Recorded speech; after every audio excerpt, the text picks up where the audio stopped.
હવે આપણે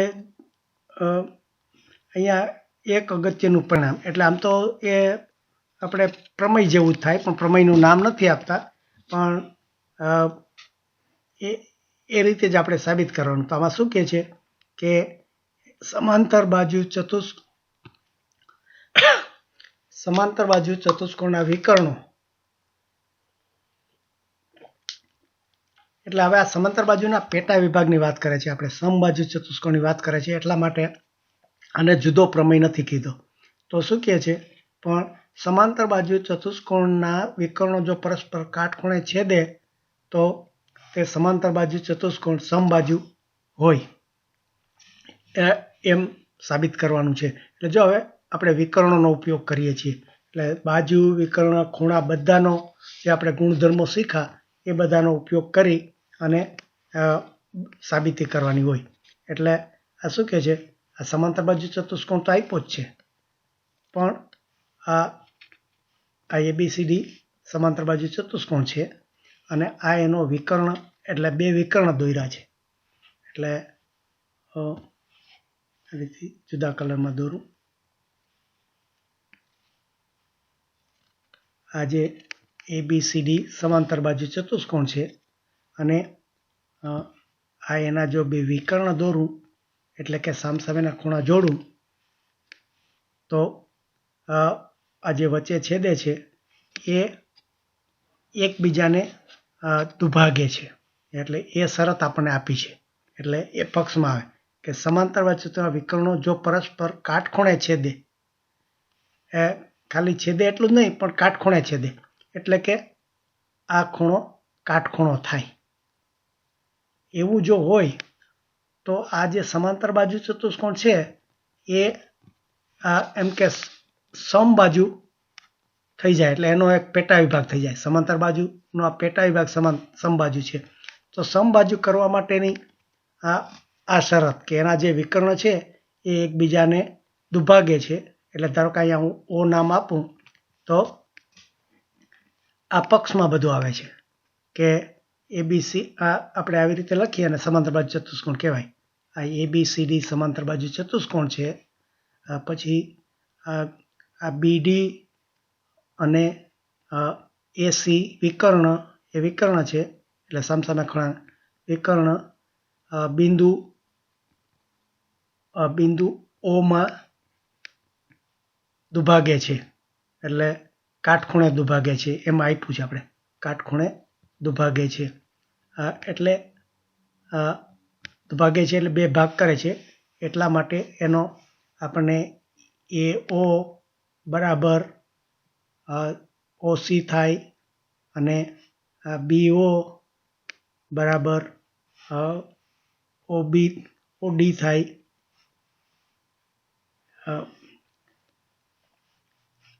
અને કાટખૂણે દુભાગે છે, એટલે આ જે ચાર ખૂણા હું આપું, ધારો કે અહીંયા ખૂણો 1, ખૂણો 2, ખૂણો 3, ખૂણો 4, એ ચારેય કાટખૂણે દુભાગે છે. એટલે ખૂણો 1 બરાબર ખૂણો 2 થાય, ખૂણો 3 થાય, ખૂણો 4 થાય, અને આ બધા જ 90 ડિગ્રીના થાય. એટલે આટલી વસ્તુ આપણને આપી છે. તો હવે સમબાજુ ચતુષ્કોણ છે, તો સમબાજુ એટલે આપણે સાધ્ય શું કરવાનું, સમબાજુ એટલે ચારેય બાજુ સરખી હોય. તો આપણે સાબિત કરવાનું છે કે AB બરાબર BC બરાબર CD બરાબર DA, એટલે આ ચારેય બાજુ સરખી થાય એવું સાબિત કરવાનું છે આપણે. તો હવે જો આપણે આમાંથી બે ત્રિકોણ લઈએ અને એને એકરૂપ સાબિત કરીએ, તો એના ઉપરથી આપણને આ સમાંતર બાજુ છે, એટલે જાણે આ સામસામેની બાજુ સરખી અને સમાંતર હોય એ તો આપણને ખબર પડે. એટલે આપણે આ AD છે બરાબર BC હોય અને AB બરાબર CD હોય. એટલે આ સામસામેની બાજુ સરખી અને સમાંતર, એટલે પછી આ સમાંતર પણ હોય. AD ને સમાંતર BC હોય અને AB ને સમાંતર CD હોય. એટલે એ બે બાજુ સરખી અને સમાંતર, એ સમાંતર બાજુ ચતુષ્કોણ છે એટલે આપ્યું જ છે. એટલે હવે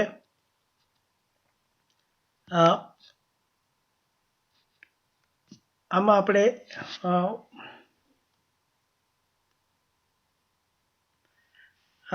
આ બે ત્રિકોણ લઉં કે એ બી સી અને બીજો ત્રિકોણ એ સી ડી, એટલે આ ઉપરના ભાગનો ત્રિકોણ અને આ બીજો સાઈડનો ત્રિકોણ, એ બેને જો આપણે સરખામણી કરીએ તો શું શું લાગુ પડે કે સમાન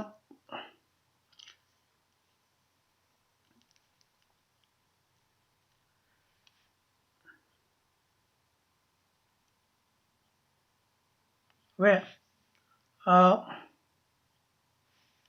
આ બંને કાટખૂણા છે અને આ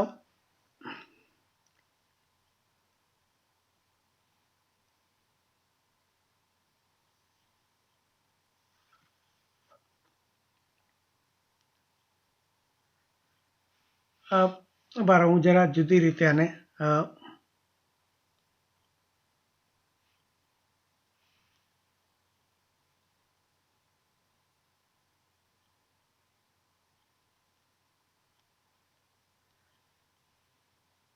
હવે આ સામસામેની બાજુઓ સમાંતર છે એટલે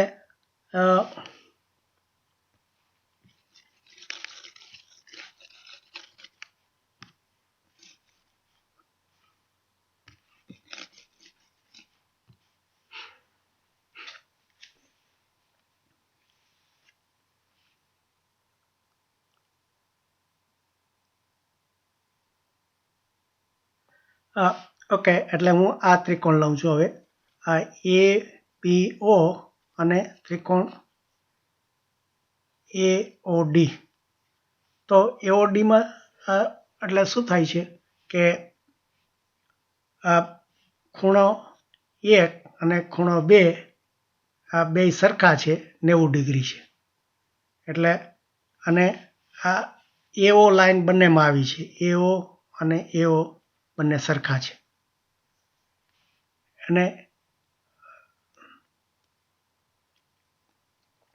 અને આ વિકર્ણ દુભાગે છે એટલે શું થાય, એ આપ્યું છે આપણને, એટલે કે ઓ બી બરાબર ઓડી આપેલું છે. એટલે જો આ બંને ત્રિકોણમાં એ બી ઓ અને એ ઓ ડી એ બે ત્રિકોણમાં આ બે ત્રિકોણમાં આ કાટખૂણે છે,